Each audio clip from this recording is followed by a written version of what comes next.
Antara perkara-perkara yang aku nak kupaskan, antaranya kita ada Deadpool yang ketiga. Lepas tu kita ada X-Men Animated 97 yang bakal sort of macam di-reboot macam gitulah. Lepas pada tu kita ada Madam Web yang akan keluar pada bulan Februari ni. Dan juga last but not least berkaitan dengan Jonathan Majors ataupun Kang the Conqueror. Adakah Kang masih lagi menjadi musuh utama untuk franchise MCU Multiverse Saga ni? Yang tu kita akan bincangkan kesemuanya dalam video ini.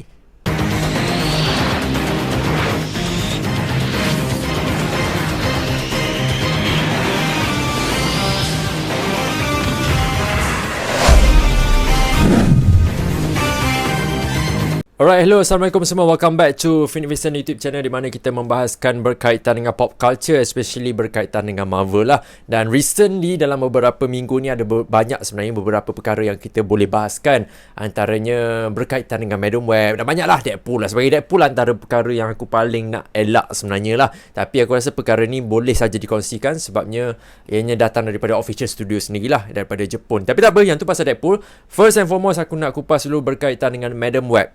Sebuah filem daripada Sony, Spider-Man Universe SSU, yang bakal tiba di pawagam pada 15 Februari 2024. Lepas pada tu berkaitan dengan Madam Web ni, yang mana kita boleh bincangkan adalah berkaitan dengan kostum, storytelling, story flow ataupun sinopsis untuk filem Madam Web ini. Aku rasa kebanyakan daripada kita semua pun dah tahulah di mana Madam Web ataupun Cassandra Webb merupakan seorang clairvoyant di mana dia dapat melihat masa depan lah. Tapi cumanya kali ni dalam filem tersebut, dalam filem Madam Web itu, Cassandra Webb merupakan dia mempunyai origin yang berbeza sikit dalam komik, yang mana aku dah jelaskan dalam video yang lepas lah. But it's okay. Selagi mana Madam Web masih lagi kekal sebagai clairvoyant, aku rasa aku tak ada masalah pun nak dibandingkan dengan ada Spider-Woman yang lain lah. Dan the only Spider-Woman yang menarik minat aku, dan aku rasa korang semua pun minat juga, iaitu characters Julia Carpenter, ataupun dikenali sebagai Spider-Woman juga, Spider-Woman yang kedua dalam Marvel Comics, dan dilakonkan oleh Sydney Sweeney. Ya, of course lah. Siapa yang tengok cerita Euphoria ataupun tengok cerita Anyone But You know siapakah Sydney Sweeney. The hottest chick for now. Tak adalah. Okay. So kita tengok dekat kostum ni, yang kita dah tengok lah dekat official poster dekat Jepun dah keluar benda ni, di mana dah tunjukkan dan tampilkan lah kostum-kostum untuk Madam Web. Lepas tu untuk karakter Spider-Woman yang lain. Cumanya aku nak highlight on antara 4 Spider-Woman ataupun 3 Spider-Woman dan juga seorang clairvoyant. Antara suit yang aku rasa paling okey sebenarnya adalah Spider-Woman Julia Carpenter. Aku rasa itu saja yang paling okey. Sebabnya dalam Marvel Comics tidak pernah Cassandra Webb ataupun Madam Web mempunyai suit dia sendiri macam gitulah. Di mana suit yang Dakota Johnson pakai ni, dia pakai macam satu suit spandex, lepas tu ada sarang laba-laba. Aku a bit turn off sikit lah, to be honest. Aku lebih prefer untuk Cassandra Webb ataupun Madam Web itu memakai jaket warna merahnya seperti sedia kala.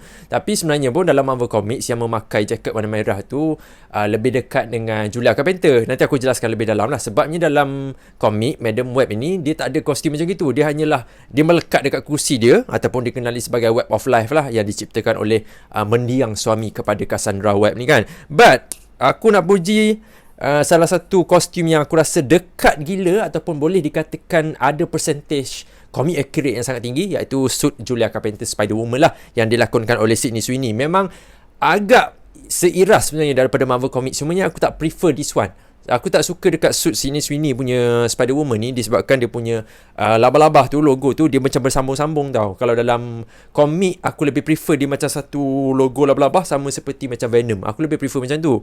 But it's okay lah menggunakan warna hitam dan juga warna silver macam itu. I think it is acceptable sebab ada design yang macam gitu dalam Marvel Comics.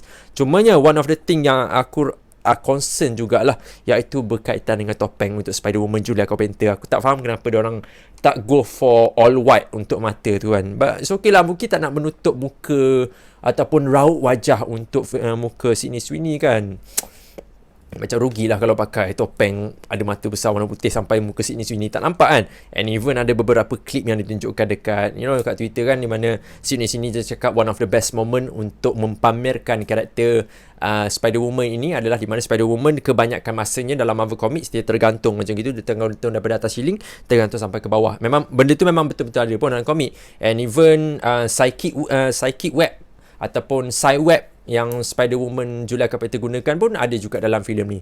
But ya, itulah perkara yang aku nak bincangkan untuk Madam Web. My hope untuk Madam Web ini, aku tidak meletakkan satu harapan yang tinggi, hanya ingin melihat adakah Sony Spider-Man Universe akan mengubah segala-galanya lah. Sebab the plot itself untuk cerita ni pun agak muskil sebenarnya, agak merisaukan, di mana Ezekiel Sims yang mana merupakan the main villain dalam cerita Madam Web ini pun akan muncul dalam filem ni. Dan dia punya kostum tu, aku rasa that is the worst one tau. Sebab Ezekiel Sims dalam Marvel Comics, dia hanyalah menggunakan kaki ayam, lepas tu dia ada pakai baju warna hijau dengan blazer macam gitu je. Itu je Ezekiel Sims. Tapi dalam cerita ni Ezekiel Sims seolah-olah merupakan seorang Spider-Man. And even dalam komik pun sebenarnya dia mempunyai kuasa sama macam Spider-Man sebenarnya. But ya, aku tak prefer lah suit yang macam gitu. Korang suka ke suit macam gitu? Korang prefer yang mana? Ezekiel Sims daripada komik ataupun Ezekiel Sims dekat SSU, dekat dalam filem Madam Web? Korang boleh kongsikan dekat bawah. Speaking of Spider-Man whole thing first kan, aku nak katakan dekat korang semua, video ini, konten ini dibawakan oleh Traffic lah. Traffic, di mana Traffic telah sponsor baju Spider-Man ataupun dikenali sebagai Iron Spider, suit daripada Tom Holland punya Spider-Man di dalam Spider-Man No Way Home. Okay, yang baju korang tengoklah aku tengah pakai sekarang ni, di mana baju ni dia ada design, dia ada tulis nama-nama pelakon di dalam filem Spider-Man No Way Home. Antaranya kita ada Tom Holland, Tobey Maguire dan juga Andrew Garfield. Kalau korang tengok dekat sini memang ada lah nama-namanya. Dan korang semua yang mana dah subscribe Fitnivision YouTube channel ni, aku bagi kelebihan dekat korang semua lah. Benefit ni hanya untuk korang saja, okay? Yang mana nak mendapatkan baju Spider-Man ni, Iron Spider ni, yang ada nama-nama pelakon-pelakon Spider-Man ni, korang semua boleh tekan link dekat bawah untuk mendapatkan promosi. Sebabnya kalau korang tekan link dekat bawah, korang akan dapat diskaun, korang akan dapat free postage dekat Semenanjung, Malaysia. Korang akan dapat nama, sebab belakang ni ada nama yang korang boleh custom sendiri lah. Tak kira lah, contoh nama kau Syamel ke, nama kau Amir ke, nama kau siapa, Muzaffar ke, boleh saja tulis kat belakang ni, dan juga boleh letakkanlah nombor berapa. Tapi kalau aku ni, aku letak Peter 3. Peter 3 of course lah, korang semua tahu kan, Peter 3 represent kepada Andrew Garfield di dalam Spider-Man No Way Home. Okay, so korang boleh dapatkan. Size pun aku dah letak ada dekat message tu. Aku ada sini pun, dekat screen pun aku boleh tunjukkan lah berapa size yang available dan sebagainya. Harganya pun memang sangat-sangat berpatutan. Tapi janji, yang penting adalah kualiti dan juga penampilan baju ni. Sebab aku dah pakai baju ni kan. Lepas tu aku pergi jalan-jalan, bukanlah pergi mall ke apa, aku pergi Mr. DIY macam gitu kan. Lepas tu ada orang tanya, beli kat mana baju ni bro? Lepas tu mesti dia assume dekat TikTok dan sebagainya. Betul aku cakap dekat Traffic. Boleh tak nak dapatkan IG dan sebagainya. Lepas tu aku bagi tahulah detail-detail. So korang semua kalau minat boleh dapatkan dekat link dekat bawah, right? Dengan harga yang sangat-sangat berpatutan. Okay, so kita sambung pula untuk berita yang seterusnya berkaitan dengan one of the thing yang sangat-sangat berleluasa sekarang ni lah, which is Deadpool yang ketiga, lakonan daripada Ryan Reynolds dan juga Hugh Jackman yang bakal muncul. Ini bukanlah spoiler, memang kita dah tahu tentang perkara ni dan bukan leak juga.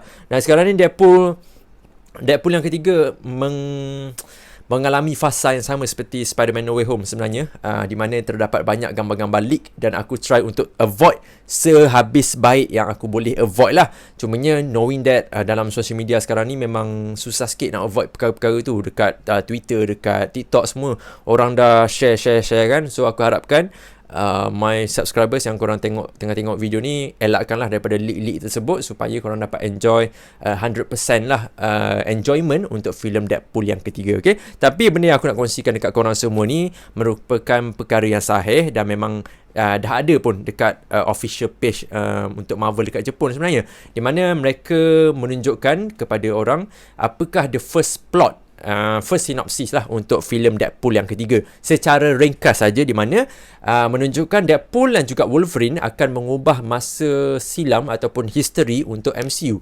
So apakah perkara yang nak diubah itu, aku tak nak berteori lagi tentang perkara itulah. Cumanya aku just nak bagi tahu dekat korang semua, kalau dalam Marvel Comics memang betul kebanyakan waktu Deadpool, Wolverine dan juga Cable banyak menghabiskan masa pergi time travel tau, pergi universe yang berbeza-beza. So benda ni, perkara Deadpool, Wolverine ataupun Cable mengubah masa silam, mengubah masa depan, itu bukanlah satu perkara yang janggal sebenarnya. Sebab memang perkara ini berlaku dalam komik secara kerap. Cumanya dalam latest run untuk komik Deadpool, dia tak banyak menggunakan konsep time travel. Even aku rasa latest mungkin dekat Deadpool Bad Blood ataupun dekat X-Force punya komik yang Deadpool adalah banyak pasal time travel. Cuma sekarang kurang sedikit, okay? So tidak menjadi satu pelik lah ataupun satu kejanggalan untuk Deadpool pergi time travel through time dan sebagainya. Dan sekarang ni pun aku sebenarnya tengah main game Deadpool lah. Aku sangat enjoy sebab dulu aku tak pernah main game Deadpool lah. Sekarang ni bila aku tengah main, agak best sebenarnya. Aku harap Insomniac dapat keluarkan game Deadpool lah. Tapi nanti kita akan dapat Wolverine kan. So which is good lah. So untuk Deadpool, of course aku mempunyai harapan yang tinggi. Cumanya aku tak nak tengok leak. Itu je harapan terbesar aku. Aku tak nak terdedah dengan leak ni. Aku nak masuk dekat wayang, tak kira lah premier ke ataupun aku beli tiket sendiri ke. Aku nak masuk fresh, hanya melihat official trailer dan beberapa gambar official daripada Marvel keluarkan ataupun Ryan Reynolds saja. So apa pendapat korang semua untuk Deadpool yang ketiga? Adakah harapan korang semua tinggi? Boleh komen dekat bawah.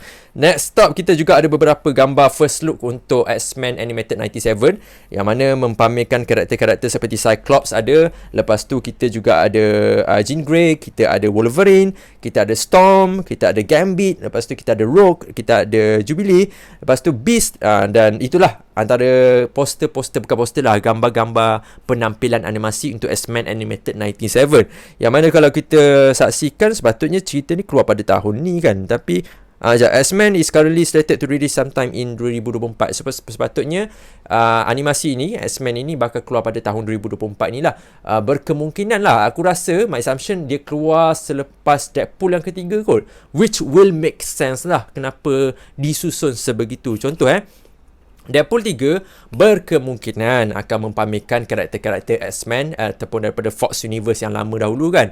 So dia macam make sense sikit macam mana X-Men bakal tiba dalam MCU, memandangkan Deadpool merupakan karakter daripada Fox, yang karakter pertama daripada Fox yang akan pergi transfer masuk ke it's not, bukan karakter pertama sebab bukan Fantasy Four. X-Men even Professor Charles Xavier yang kepala botak tu kan, Patrick Stewart kan, dah masuk dekat Doctor Strange Multiverse of Madness kan. So bukanlah karakter yang pertama, tapi karakter ini akan mempunyai movie yang tersendiri kan, Deadpool, lakonan daripada Ryan Reynolds ni. So kita doakan yang baik-baik, semoga filem Deadpool yang ketiga ini tidak mengecewakan seperti filem Doctor Strange Multiverse of Madness.